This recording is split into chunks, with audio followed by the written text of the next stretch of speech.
Olá pessoal, graças e paz. Nós vamos começar a estudar as parábolas de Jesus, não vão ser todas, mas eu quero iniciar com Mateus 25, a parábola das 10 virgens.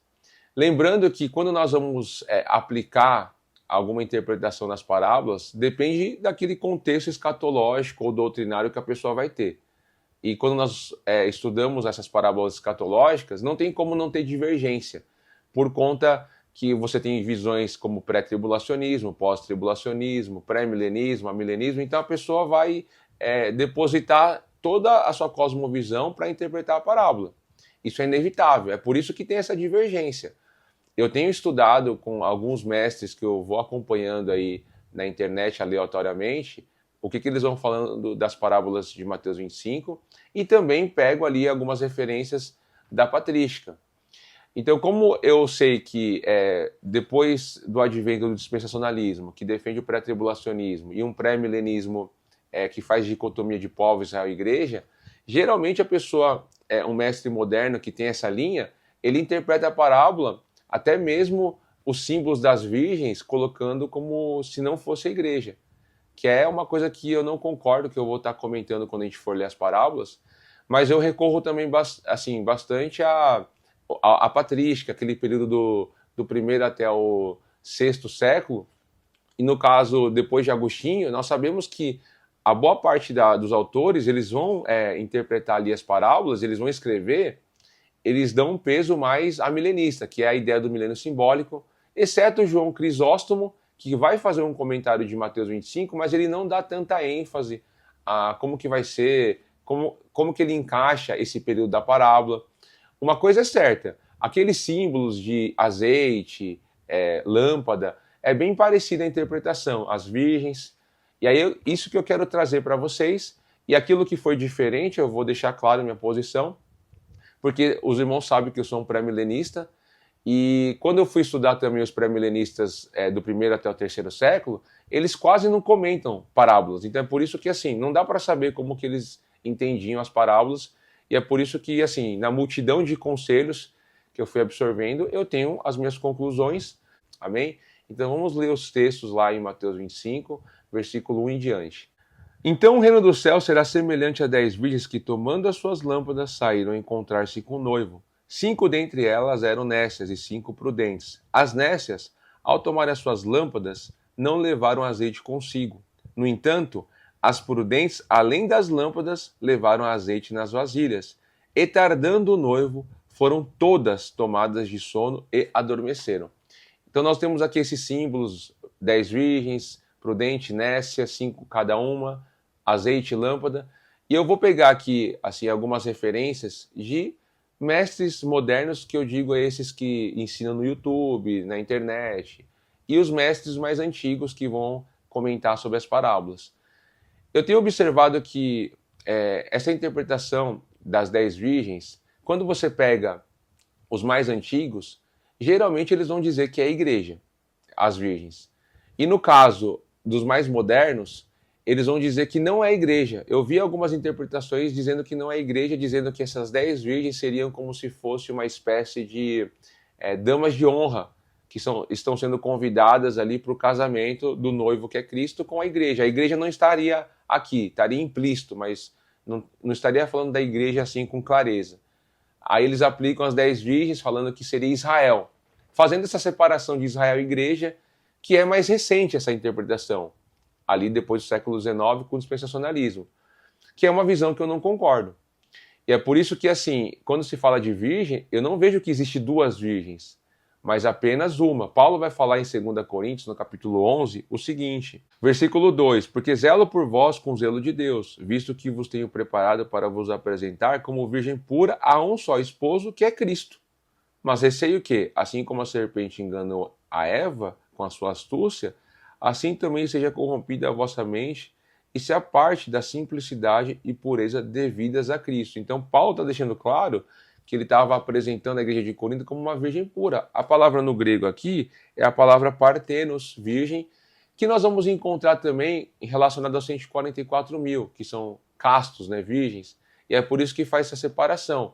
Mas os 144 mil, quando nós vamos estudar, Não está falando de diferenças de povos ali. 144 mil de 12 mil tribos está apontando a revelação das duas casas de Israel. Eis que faço uma nova aliança com a casa de Israel e a casa de Judá, e os gentios estão ali. E aí é um estudo separado que não vai caber aqui, mas não existe essa diferença de virgens, só existe uma virgem, que é a igreja. Então, por isso que quando se fala na parábola das 10 virgens, está falando das virgens relacionadas à igreja. E não um povo na carne e sangue, que são virgens, que se preservaram virgens até hoje. Chegando a essa conclusão que a igreja, nós já temos uma explicação. E os 10? Por que vai falar de 10 virgens? Quando analisamos ali aqueles autores que vão escrever sobre as parábolas, Agostinho, Jerônimo, Crisóstomo, eles vão falar que as virgens é a igreja. O número 10, eles vão dizer que é a totalidade. Significa a totalidade. Então, esse símbolo do número 10 é isso, assim como o número 2 é o símbolo de testemunha, duas testemunhas, né? O número 7, perfeição. Então, o 10 eu concordo que seja a totalidade. Aí eles vão aplicar a igreja. Aí eu vou trazer uma ressalva. Porque o número 10, quando se fala de totalidade, é de algo. No caso, as 10 pragas, a totalidade de algo que seria o quê? A ira de Deus. Os 10 mandamentos, a totalidade de algo que seria o quê? A lei de Deus. No caso, esses 10 mandamentos estão fundamentados nos 2 grandes mandamentos, que é amar a Deus e amar o próximo. E é por isso que os 10 mandamentos foram escritos aonde? Em 2 tábuas, não foi em uma tábua, para mostrar esse testemunho. Então, o testemunho dos 10 mandamentos tem que estar enraizado nos 2 grandes mandamentos que Jesus nos ensina. Assim como quando nós vamos estudar a questão de números, que tem um significado e Deus fala muito através dos números, quando ele separa, por exemplo, a casa de Israel, quando tem a divisão das 2 casas, as 10 tribos vai para Jeroboão. Por que o número 10? Quando vai falar de 10 leprosos, aquele fato que Jesus vai curar 10, também tem um ensinamento. Então tudo isso está interligado, que não é o foco aqui. Vamos pegar agora as 10 virgens. 10, totalidade de quê? Da igreja. Será que toda a igreja, aí que está o ponto-chave, toda a igreja vai dormir? Porque está dizendo o texto, todas dormiram. Porque eu acredito que não é todas que vão dormir. E o texto está dizendo que as 10 dormiram. Tanto Agostinho como Jerônimo, que tem uma interpretação mais de um milênio simbólico, eles vão dizer o seguinte, que dormir aqui é o eufemismo para a morte. Todas morreram. Então é por isso que eu creio que não se aplica essa parábola a toda a igreja, no sentido tanto os que dormem como as que estão acordadas. O apóstolo Paulo deixou claro isso em 1 Coríntios 15, versículo 51.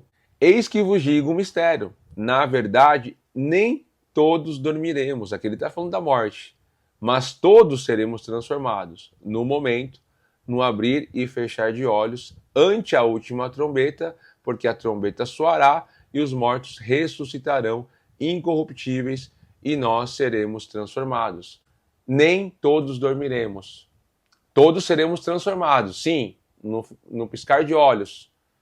E aí ele vai explicar isso em 1 Tessalonicenses 4, como que vai ser a ordem da ressurreição. Quem vai ressuscitar é primeiro quem morreu. Depois os que estiverem vivos, juntamente com aqueles que morreram, vão se encontrar com o Senhor nos ares, e aí vai ter a transformação dos corpos.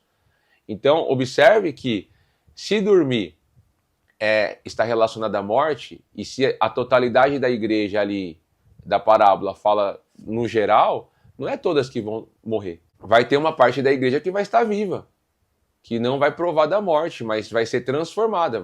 Os mortos vão ressuscitar primeiro, como Paulo vai falar em Tessalonicenses 4, os vivos vão se encontrar e vão ser transformados e encontrar com o Senhor. Então, aí está a questão. Por isso que vai ter uma parte da igreja que vai estar acordada. Então, no caso ali das 10 virgens, esse dormir, eu não creio que está falando de morte.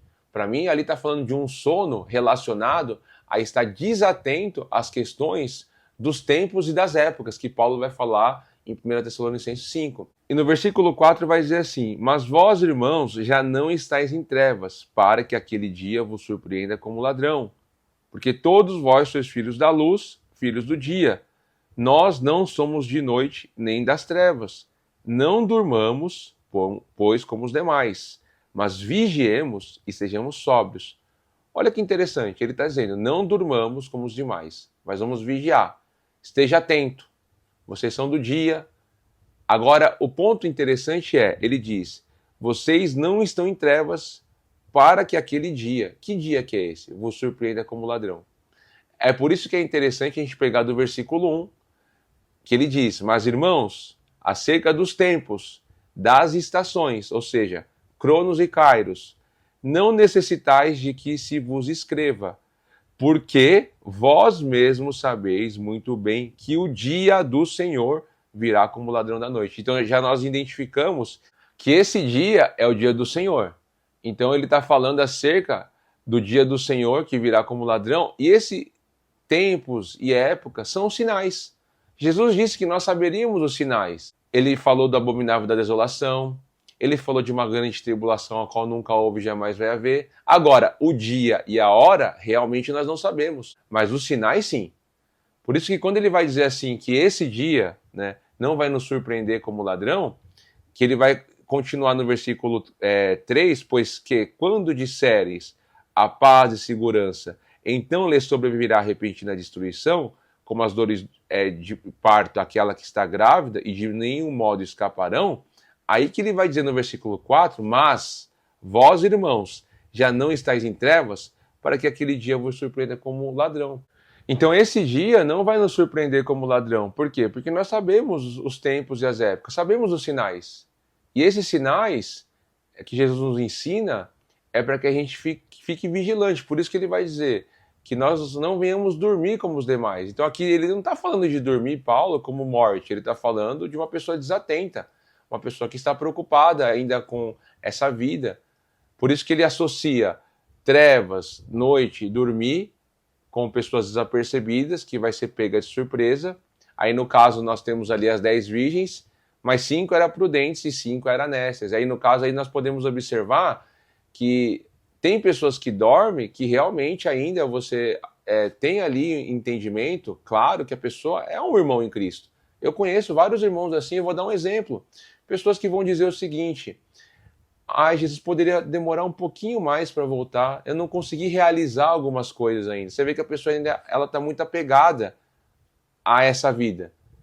Ela quer ainda casar, até mesmo coisas boas, quer ter uma família, quer ter filhos. E ela deseja que Jesus espere mais um pouquinho, Senhor. Não volte agora. Porque quando nós temos uma vida no Senhor, realmente é maranata, ora vem Senhor Jesus. E aí nós temos que entender que todo esse conforto que nós recebemos dos nossos pais, avós, porque se a gente pega a geração dos nossos avós, bisavós, eles não imaginariam que a sociedade teria tanto conforto, tanta comodidade como nos tempos antigos eles não tiveram. Antigamente as crianças ali, os filhos tinham que trabalhar já cedo, não tinha tanta coisa que nos favorecia tecnologicamente. Então, querendo ou não, isso é um comodismo que nos faz, às vezes, querer ficar dormindo. E é isso que eu entendo na parábola, de dormir. E vamos continuar aqui com o que o apóstolo vai dizer acerca de dormir, né? Não durmamos, pois, como os demais, mas vigiemos, sejamos sóbrios. Porque os que dormem, dormem de noite. Os que se embebedam, embebedam-se de noite. Mas nós, que somos do dia, sejamos sóbrios, vestindo-nos da couraça da fé e do amor, e tendo por capacete a esperança da salvação. Porque Deus não nos destinou para a ira, mas para a aquisição da salvação por nosso Senhor Jesus Cristo, que morreu por nós, para que, quer vigiemos, quer durmamos, vivamos juntamente com Ele. Então observe que Paulo está nos alertando, olha, vocês não podem ficar vacilantes, dormindo. E se dormir, no caso, ele vai falar, quer vigiemos e quer durmamos, estejamos no Senhor, seja prudente. Porque essa tensão que nós vivemos, da carne e do espírito, de nos desapegar das coisas dessa vida, é uma luta que nós temos diariamente. Às vezes nós podemos estar dormindo. Não pense você que eu vivo apenas sendo vigilante. Às vezes eu estou dormindo mesmo. Estou preocupado com o que comer, com o que beber e vestir. Somos assim. E é por isso que constantemente nós temos que lembrar da palavra do Senhor, lembrar das promessas do Senhor. Senhor, ensine-nos a ter um coração, como diz o Senhor Jesus, buscai o reino de Deus e a sua justiça, e essas coisas nos será acrescentada, que é comida, bebida, vestimenta. Não andeis inquietos pelo dia de amanhã. O amanhã terá os seus cuidados, basta cada dia o seu próprio mal. Como é difícil viver essa palavra. Por quê? porque muitas vezes estamos dormindo, estamos na noite. Mas quando nós entendemos que nós pertencemos ao Senhor, que a nossa vida não faz mais sentido se não for o Senhor à frente, aí nós estamos vestindo a couraça da fé, do amor, estamos vigilantes, colocamos o capacete da salvação. É por isso que Jesus disse que por se multiplicar a iniquidade, o amor de quase todos se esfriaria. E ali é a transgressão da lei. Por que as pessoas estão transgredindo a lei? Porque elas começam a ver a iniquidade. As pessoas com o coração mais duro. Porque na medida que as coisas vão acelerando, quando tem o terceiro cavaleiro em Apocalipse 3, que vai falar de caristia, você vai perdendo seu poder de compra, você está numa vida confortável. Enquanto você está confortável, você está ali, fazendo bem. Mas começa a apertar a situação, você já começa a fechar o coração. Nós não podemos ser assim, porque quando Deus ele fala acerca de nós contribuirmos para o seu reino, para com o próximo, ajudar o nosso próximo. Não é ajudar tocando trombeta, é que a sua mão direita faça e a sua esquerda não saiba o que ela está fazendo. É fazer no secreto, é realmente você se desapegar amando o próximo. Porque quando a situação aperta, geralmente a gente fecha o coração, a gente só se preocupa com a nossa vida, ficamos na nossa bolha. E é isso que nós não podemos fazer. Eu sei que não é fácil vencer o materialismo, por isso que Jesus deixa claro, e os apóstolos também, que o amor à riqueza, as coisas dessa vida nos seduz. E nessa cobiça muitos caem.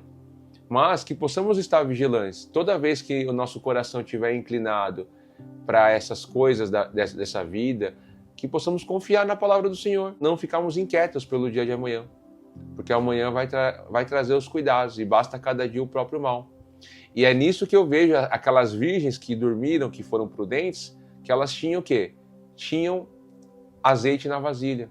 Agora nós vamos pegar esses símbolos da lâmpada, do azeite, das vasilhas. E quando nós entendemos acerca da lâmpada, que é uma interpretação que eu vou colocar aqui, dois significados que não excluem um outro. A gente pode aplicar tranquilamente esses dois significados e interpretá-la dessa maneira. Lá em Salmo 119, versículo 105, diz assim: lâmpada para os meus pés é a tua palavra e luz para os meus caminhos. Então nós podemos observar que a lâmpada está ligada com a palavra de Deus, que nos dá o quê? Nos dá a luz para os nossos caminhos. E também, lá em Provérbios, no capítulo 20 e 27, diz assim: o Espírito, o fôlego de vida aqui, né, do homem, é a lâmpada do Senhor, que esquadrinha todo o interior até o mais íntimo do ventre. Então aqui a palavra Espírito também está ligada com o fôlego de vida, e diz aqui que é a lâmpada do Senhor. Lembra quando Deus sopra o fôlego de vida no homem e ele se torna uma alma vivente? Então nós podemos entender que o fôlego de vida, o Espírito o Espírito do homem é a lâmpada do Senhor, seria o quê? Nós somos a lâmpada. E nós, quando Deus soprou o fôlego de vida em nós, ele formou o homem, corpo, alma e espírito. Então nós somos esse ser que é a lâmpada de Deus, e aí nós falamos, lâmpada é a palavra, lâmpada também é o homem, então a palavra de Deus tem que estar no homem. Então nós podemos interpretar assim como o azeite. O azeite, quando nós vamos analisar a figura do azeite, nós vemos que o azeite é claramente o Espírito Santo. Mas também nós vamos falar que o azeite é a palavra, porque está tudo interligado, porque azeite na lâmpada precisa do azeite para a lâmpada acender. Então quem que nos dá a interpretação da palavra de Deus? É o Espírito Santo. E aí eu acho interessante o que o Orígenes escreve, quando ele vai dar o significado para esses símbolos. Eu achei bem interessante o texto dele que eu quero ler com vocês aqui. Ele diz assim: o sentido de todos os que receberam a palavra de Deus são as virgens, pois tal é a virtude da palavra divina que, pela sua pureza, conformam-se todos os que, pela sua doutrina, abandonaram a idolatria e se apaixonaram por Cristo do culto de Deus. E segue-se que, tomando as suas lâmpadas, saíram ao encontro do esposo, tomam suas lâmpadas, ou seja, seus órgãos naturais, e saem do mundo e dos erros, vindo ao encontro do Salvador, que sempre está preparado para entrar em conjunto com os que são dignos na igreja, sua bem-aventurada esposa. Então aqui Orígenes ele vai colocar assim, segue-se que o sentido da interpretação da parábola é que as virgens, elas são aquelas que receberam a palavra de Deus e elas se purificam por essa palavra E aí, no caso, elas abandonam aos cultos aos deuses, né, às suas idolatrias, e prestam o culto a Deus em Cristo.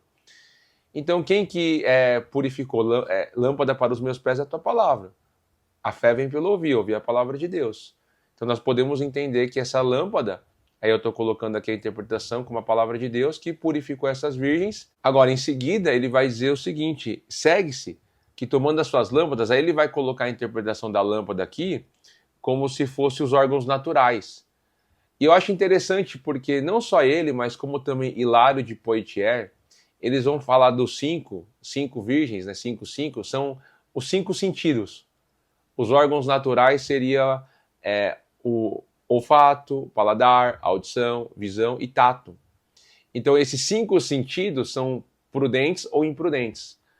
Porque querendo ou não, tudo que nós vamos aprender de Deus é pelos sentidos. Para depois, ele passa pelos sentidos para ir para nossa alma.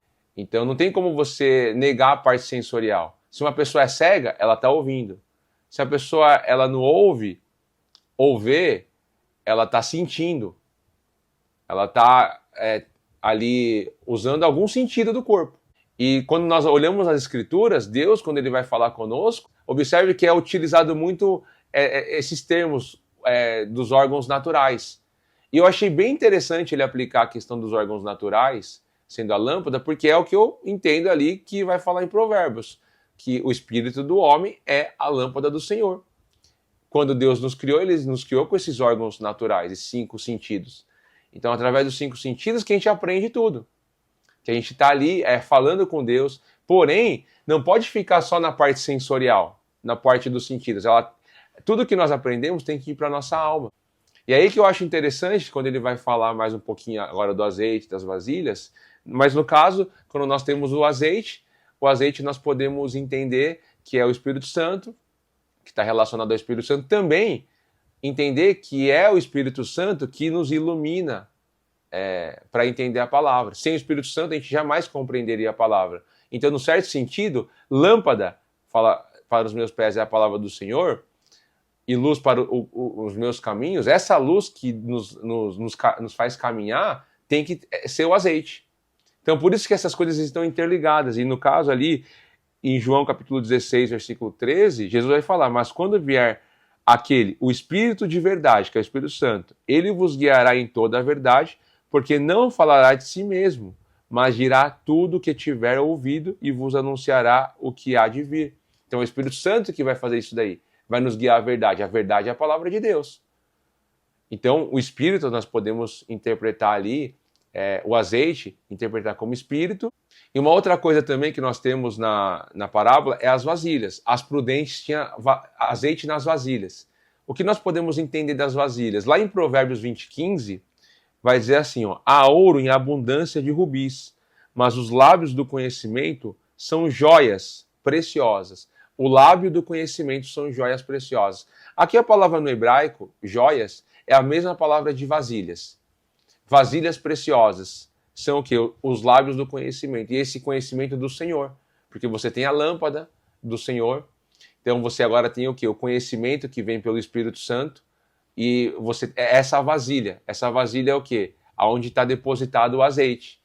E aí tem um fato interessante nas Escrituras, tanto com o profeta Elias como com Eliseu. Elias ele vai na casa da viúva de Sarepta, mas Eliseu também tem uma situação parecida com o de Elias, quando tem uma mulher que era a mulher ali dos discípulos dos profetas, que ela tinha ali uma situação bem complicada. Ela estava passando dificuldade porque o marido morreu, ela só tinha uma botija de azeite. Então Eliseu manda buscar vasilhas na vizinhança para que ela possa ter mais azeite. Então ali há um milagre do azeite, que o azeite não acaba, ele para, mas porque não tinha mais vasilhas. Então eu queria ler esse texto porque isso nos revela grandes coisas em relação a nós entendemos essa relação de azeite e vasilhas. E o versículo de número 6 de 2 Reis 4 diz assim, ó, sucedeu que, cheias que foram as vasilhas, disse a seu filho, trazei-me ainda uma vasilha. Porém ele lhe disse, não há mais vasilha alguma. Então o azeite parou. Essa palavra vasilha é a mesma palavra de joias ali. Então, joias preciosas, o lábio do conhecimento são como vasilhas preciosas. É a mesma palavra no hebraico. Quando a vasilha que ela acabou, o azeite não acabou, o azeite para.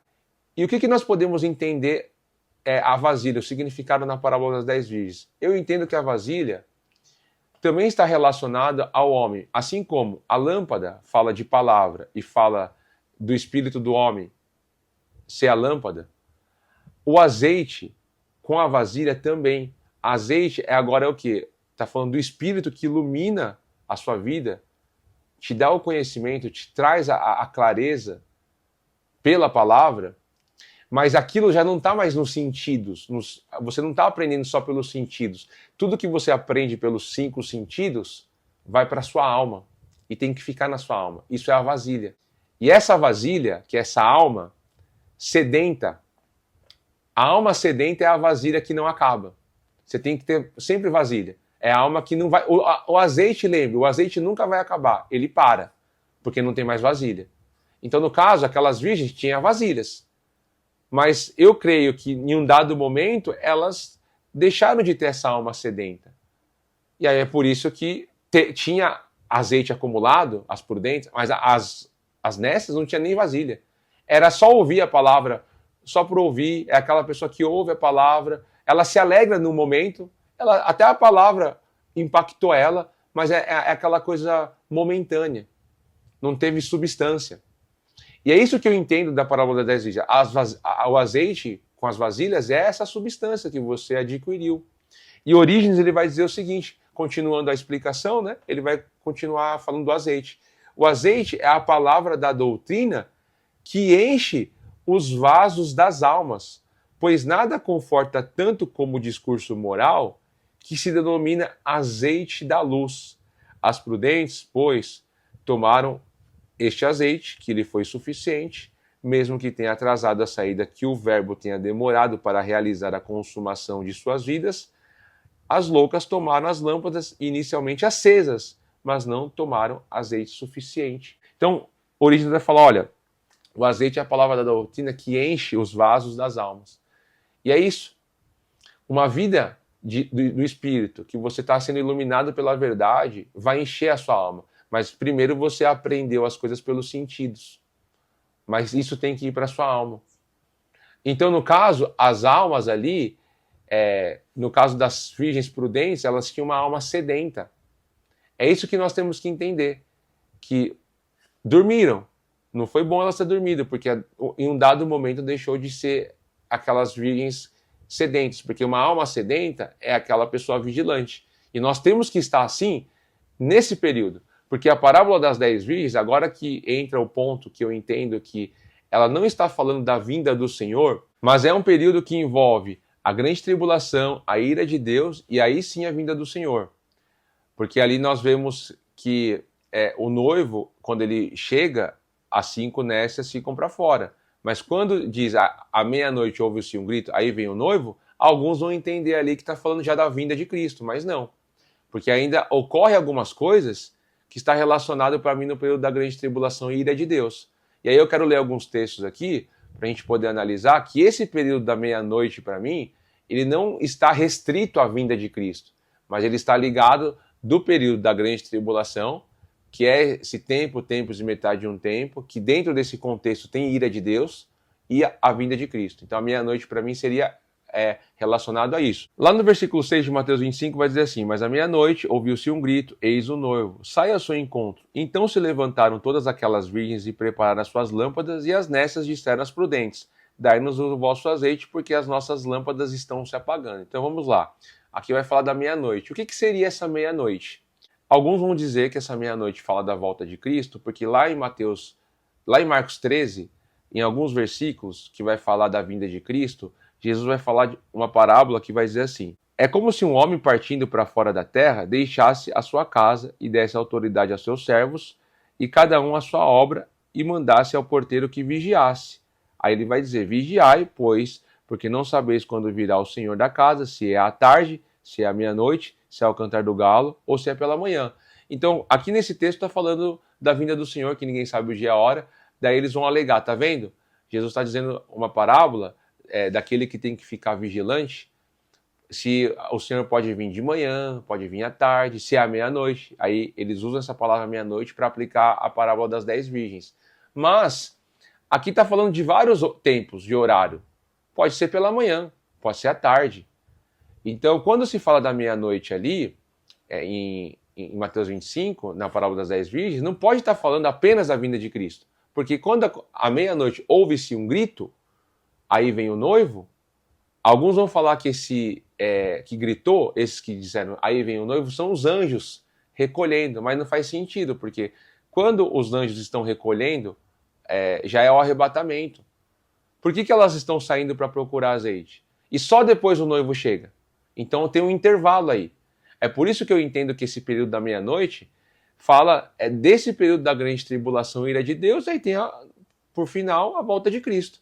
Lá em Êxodo, no capítulo de número 11, versículo 4, vai dizer assim, ó, disse mais Moisés, assim o Senhor tem dito, à meia-noite eu sairei pelo meio do Egito, e todo o primogênito na terra do Egito morrerá, desde o primogênito de Faraó, que haveria de assentar-se no seu trono, até o primogênito da serva, que está detrás da mó, e todo o primogênito dos animais. E é interessante porque nesse texto nós vemos a história de Faraó com Moisés e Arão, que é uma tipologia daquilo que aconteceria ali em Apocalipse. Faraó sendo o reino da besta, as duas testemunhas Moisés e Arão. E aqui nós vemos que à meia-noite o Senhor ia visitar o Egito para ferir os primogênitos, que é a última praga, por isso que eu faço uma relação de meia-noite também com a ira de Deus, porque depois nós temos o exército de Faraó junto com Faraó indo perseguir o povo ali, indo para o Mar Vermelho, e depois o exército ele é sucumbido ali no Mar Vermelho. E nós podemos fazer uma relação também com a Margedon, com a batalha final. É por isso que meia-noite não pode estar falando só apenas da vinda de Cristo, mas também da ira de Deus, que acontece quando a gente estuda o Apocalipse, a quinta trombeta, que tem ais ali, quando se fala de ai, já está apontando para a ira de Deus. Então, lá em Apocalipse 13, não vai dizer que 42 meses é dado para a besta perseguir os santos? Quando a besta vai perseguir os santos, que o Senhor dá essa autoridade, Deus também vai se irar e vai começar a derramar a sua ira no reino da besta, que é assim como aconteceu ali com Moisés e Arão. Moisés e Arão ia profetizar, e aí Faraó endurecia o seu coração, por conta que ele estava sendo desafiado por Deus, então, de fato, Deus estava endurecendo o coração de Faraó, porque Deus fazia os milagres, como Clemente de Roma vai dizer, e Faraó ficava com seu coração endurecido. E aí ele se irava. Então, quando eu olho para esse contexto, quando nós observamos que Deus ele vai fazer a separação, quando ele vai derramar a sua ira, a ira de Deus não atinge o povo de Deus. É por isso que a Escritura vai dizer que o Senhor vai nos livrar da ira futura. Porém, a ira de Satanás, alguns vão cair. E Deus vai provar esses alguns aí pela espada. E outros vão ser preservados, assim como aquela mulher que foi sustentada com asas de águia, que vai para o deserto para ser sustentada por tempos e metade de um tempo, que é ali no contexto de Apocalipse 12. As duas testemunhas, elas têm o poder para fechar os céus, elas têm autoridade para ferir a terra com quantas vezes quiser com os flagelos de Deus. Então, quem profetiza os flagelos de Deus é justamente quem? A igreja. É por isso que quando nós lemos no Salmo 119, versículos 59 e 62, que nesse contexto nós já lemos que ali no versículo 105, que vai falar lâmpada para os meus pés é a tua palavra, luz para os meus caminhos, o Salmo 119 fala de testemunho de lei de Deus, que quem tem que possuir isso é justamente as duas testemunhas. Aí, lá no versículo 59 diz, considerei os meus caminhos e voltei os meus pés para os teus testemunhos. Apressei-me e não me detive a observar os teus mandamentos, bandos de ímpio me despojaram, mas eu não me esqueci da tua lei. Aqui nós podemos observar que é um contexto profético que vai falar de testemunho, lei de Deus. Um bando de ímpio está despojando essas testemunhas. No caso ali nós vemos as duas testemunhas sendo perseguidas, que é dentro do contexto da grande tribulação. E aí no versículo 62, olha que diz, à meia-noite me levantarei para te louvar pelos teus justos juízos. Então, o salmista está dizendo que à meia-noite ele vai se levantar e louvar pelos teus justos juízos, que é o que as duas testemunhas fazem. Então é por isso que eu entendo que a parábola das 10 virgens está relacionada dentro desse contexto da grande tribulação, ira de Deus, vinda do Senhor, que aponta para esse período dos 3 anos e meio finais. E aí, quem dá o grito da meia-noite seria as duas testemunhas. Ou seja, 10 mais 2 dá 12. Aí sim nós podemos falar do povo de Deus, mas desse número 12, quando nós entendemos que só 5 é prudente, mais 2 dá o quê? 7, desse número sai o quê? A perfeição, que é o número 7 de perfeito.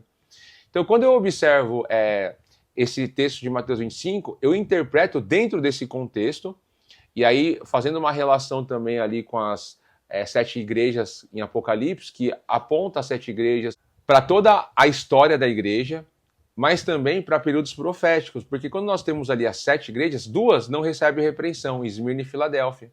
Ou seja, só tem um grupo ali. Agora, as outras 5 têm heresias de perdição, doutrina de Balaão, Jezabel, pessoas que estavam se prostituindo com Jezabel. O Senhor vai dizer, tem alguns poucos fiéis aqui. Então, dentro dessas 5 igrejas que tinham repreensão, você tem 2 grupos, as prudentes e as nécias. Por quê? Porque desse grupo, 5 realmente foram reprovadas, e 5 ainda são prudentes, ainda que estão dormindo ali, precisam despertar. Então, quando eu vejo na parábola que está acontecendo um grito, aí vem o noivo, é nesse período, grande tribulação e ira de Deus, que seria essa meia-noite, que está apontando para a vinda de Cristo, sim. Todos esses eventos, esses sinais são necessários. Agora, tem um ponto interessante que as virgens vão dizer o quê? Quando elas despertam, as nécias querem o azeite. Dá-nos do seu azeite. E as prudentes não querem dar. E por que elas não querem dar? Vamos continuar a ler o texto, porque esse é um dos pontos interessantes também. Versículo 9 diz assim: mas as prudentes responderam, não para que não nos falte a nós e a vós outras. Ide antes aos que vendem e comprai. E saindo elas para comprar, chegou o noivo, e as que estavam apercebidas entraram com ele para as bodas, e fechou-se a porta.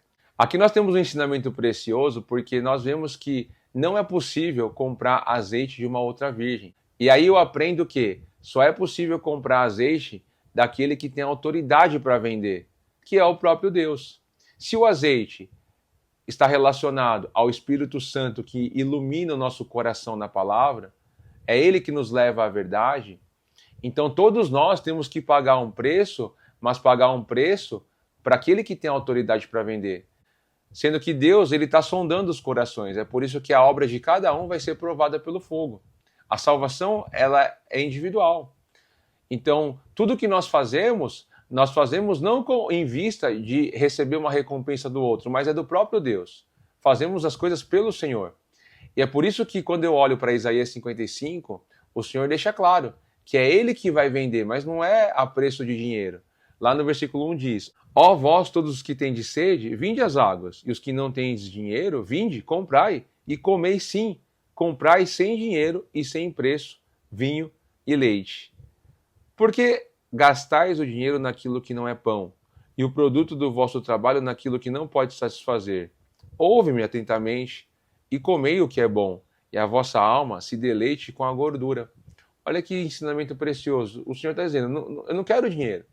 Compra sem dinheiro, paga um preço sem dinheiro. Ele está dizendo, olha, ouve-me atentamente, comei do que é bom, para que a sua alma se deleite com a gordura. Então, quando você olha para esse texto, é evidente que pagar um preço aqui, não adianta você querer comprar a salvação. O que eu posso fazer para Deus? Eu posso fazer alguma obra de justiça minha para agradar a Deus? Não. As nossas obras têm que ser feitas em Deus, em Cristo. Nós fomos criados para as boas obras em Cristo, e é Ele que nos capacita as boas obras. Então é por isso que quando você quer comprar de outro, você quer se beneficiar do trabalho do outro, que ele pagou um preço, não vai dar certo. Então o texto nos ensina isso. Não é possível, por isso que as prudentes falam, vai e comprar com quem vende. E quem que vende? Lá em Apocalipse, nós também vemos o Senhor falando para a última igreja, a igreja de Laodiceia. A Laodiceia era uma igreja materialista, cheia do dinheiro, que ela confiava na força do seu braço. Então, por isso que nós temos essa tensão de viver a vida que nós acumulamos riquezas e tesouros no céu, ou acumulamos riquezas e tesouro na terra e pensamos em nós mesmos. Laodiceia significa Laos, povo, no grego, e diké é justiça do povo. O povo faz justiça com as suas próprias mãos. E o Senhor está dizendo que essa igreja é uma igreja morna. É uma igreja que ela diz que é rica e abastada e não tem falta de nada, porque ela confia na força do seu braço para poder fazer a obra de Deus, entre aspas. Não é muitas vezes, é isso que nós vemos nas igrejas modernas, elas criando estratégias, usando programação neurolinguística, usando métodos de persuasão para levar um rebanho para batizar milhares e milhares de pessoas, mas sem o entendimento daquilo, só fazendo isso por meios de status, ganhar poder, acumular patrimônio, porque ao mesmo tempo que esses fazem isso, eles nunca deixam de falar da contribuição financeira. É isso que eles fazem. Então a igreja de Laodiceia é isso.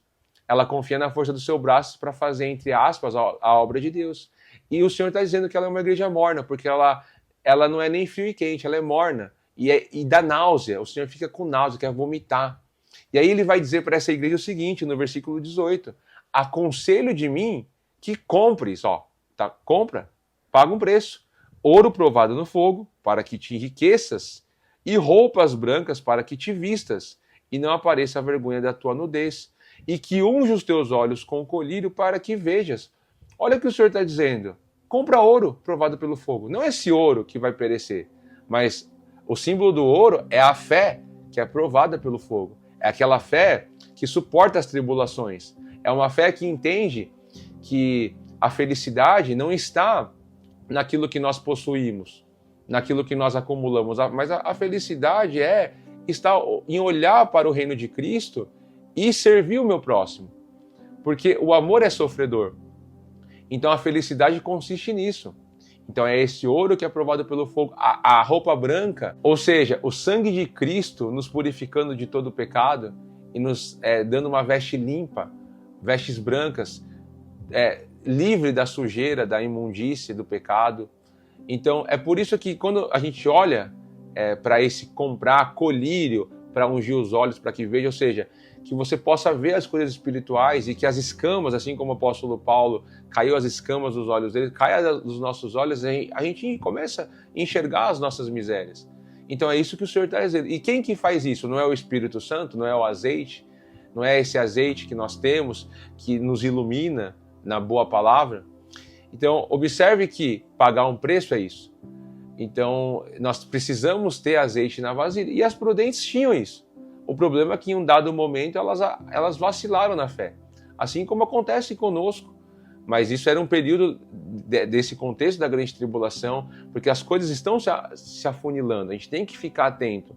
Os reis da terra estão armando a arapuca para em breve fechar essa arapuca e já não ter mais como sair. Mas nós precisamos continuar alertando os nossos irmãos com paciência.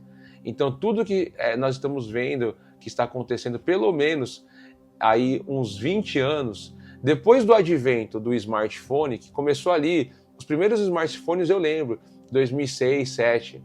Depois disso começou a desencadear um processo muito acelerado para controle das massas. Então a gente tem que tomar muito cuidado e ficar atento. Então que possamos pagar um preço, de fato, para aquele que verdadeiramente tem o poder para te vender, mas não é a preço de dinheiro. Ele quer que você pague um preço com a sua vida. Quem quiser vir após mim, negue-se a si mesmo dia a dia, tome a sua cruz e siga. Pagar um preço é isso, pegar a nossa cruz e seguir a Cristo.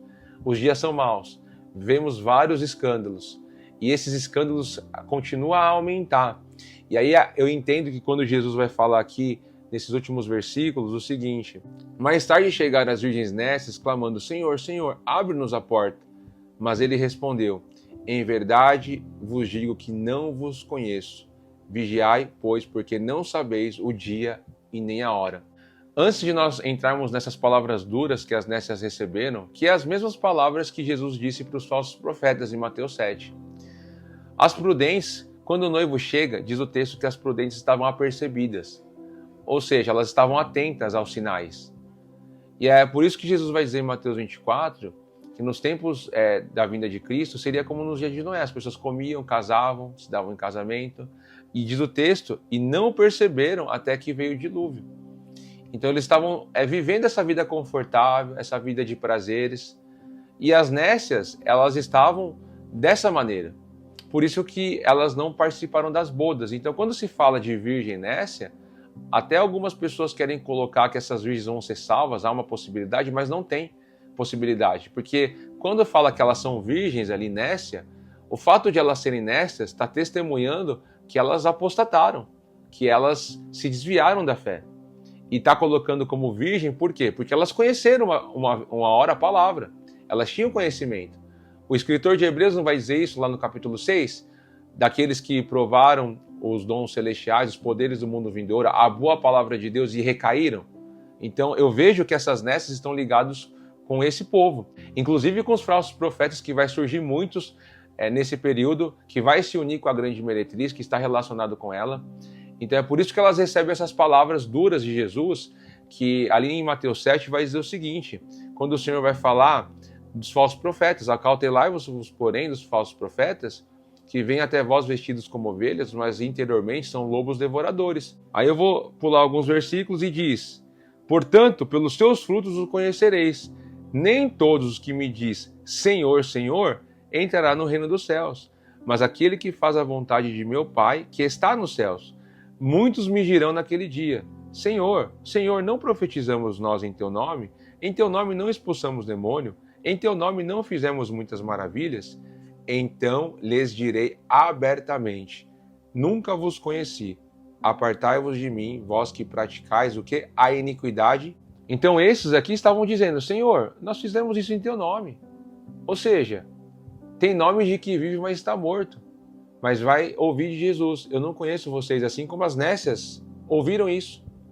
Em verdade vos digo, não vos conheço. Para não ser conhecido pelo Senhor, essa pessoa ela não pode herdar o reino de Deus. E é por isso que nesse contexto de Mateus 7, Jesus vai falar do prudente que edificou a casa na rocha e aquele imprudente que edificou a casa na areia.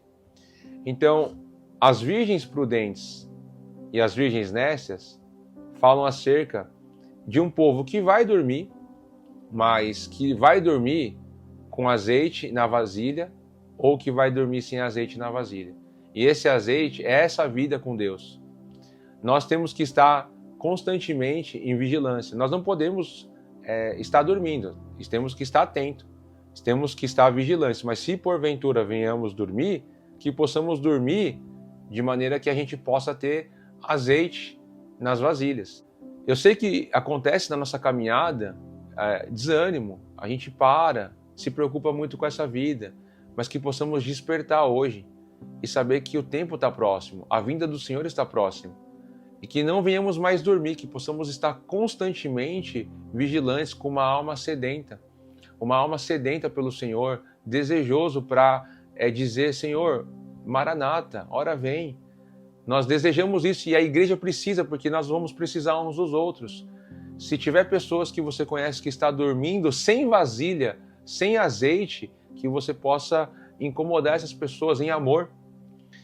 Porque eu sei, irmãos, que Deus nos chamou para despertar os nossos irmãos e para que eles não venham ser enganados por Satanás. Não podemos fazer isso com vanglória, com vaidade, mas em amor. Então, para finalizar, essa parábola nos ensina o quê? Que as 10 virgens é sim a totalidade da igreja que está dormindo, mas que não vai ter só pessoas que vão estar dormindo, mas sim pessoas que vão estar naquele tempo da grande tribulação, muito atento, vigilante, no caso das 2 testemunhas. E a lâmpada, nós podemos entender que a lâmpada está relacionada com a palavra de Deus, com o espírito do homem, que o azeite, Espírito Santo, palavra, ou seja, o Espírito Santo que ilumina o nosso coração na palavra, vasilhas, a nossa alma sedenta, a nossa alma em busca das coisas do Senhor. Então é isso, que Deus abençoe sua vida. Eu sei que é um tema, parábolas, você vai ter diversas explicações, não tem problema se tiver discordância, porque eu sei que isso envolve muita a bagagem doutrinária, escatológica que a pessoa vai ter. Mas qualquer dúvida, deixa seu comentário. Os irmãos sabem onde pode me procurar nas redes sociais. Aí tem um grupo fechado, vou deixar o link na descrição. Agradeço a todos que têm orado pelo meu trabalho, meu ministério, contribuído com o meu ministério. Que o Senhor continue abençoando a cada um e que a paz do Senhor Jesus Cristo esteja com todos vocês. E até o próximo vídeo, se Deus quiser.